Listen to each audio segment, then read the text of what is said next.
Hey everybody, I'm Michael, and you know me and love me. That's why I'm talking to you.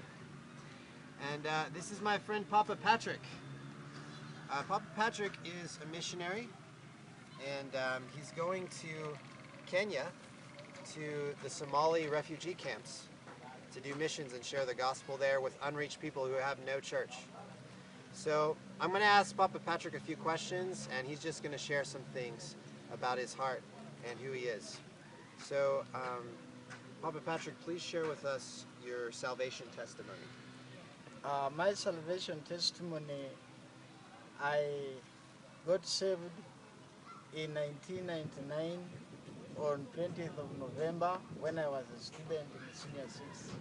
I was at school.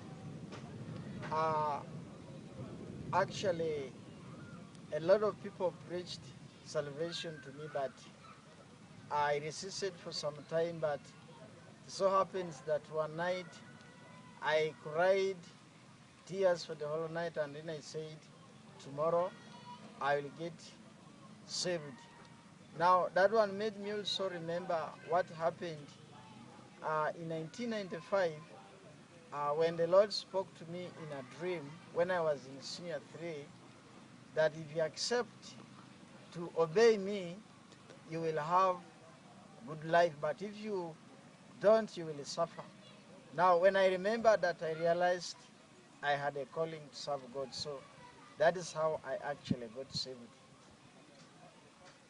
That's how I received Jesus Christ as my personal Savior in 1999. Okay. Yeah. And what did he start to do in your life that made you want to do missions? Yeah. In 2000, it was in February when I fasted for 12 hours. After that fasting, in the process of fasting, I was reading Jeremiah chapter 1. Then I began to pray, and in a vision I saw the hand of a person that was really so big, but it was only this front part.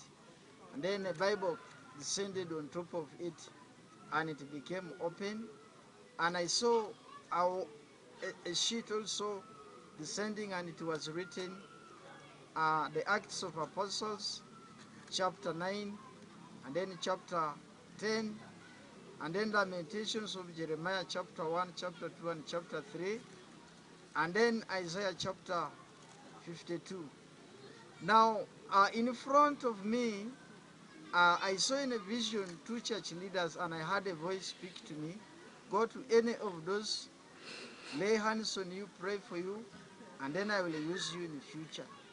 Now, I actually obeyed, and I went to one of those reverends who was called Levi.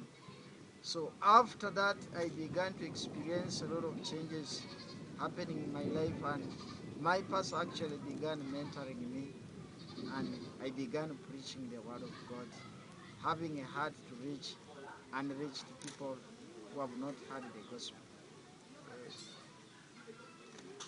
So share with us your calling to the unreached in that, where you're being called to go and what you're being called to do.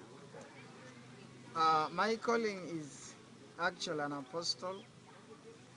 It is apostolic, being a missionary, reaching the unreached people, areas where churches do not exist.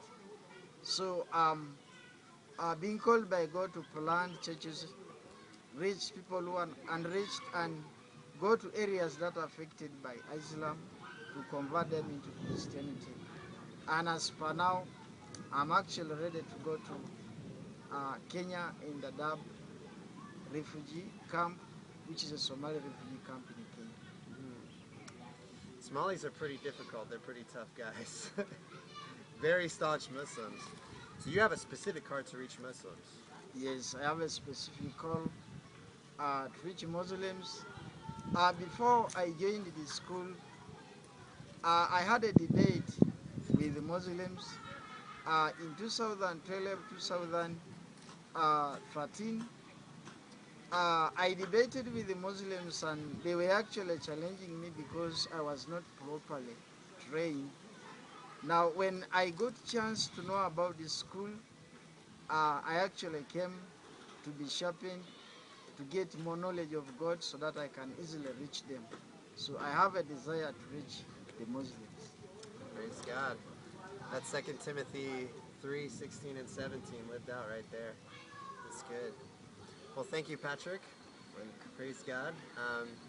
We'd love for you guys to consider partnering with us, with Patrick, to do the mission. So thank you so much, and God bless.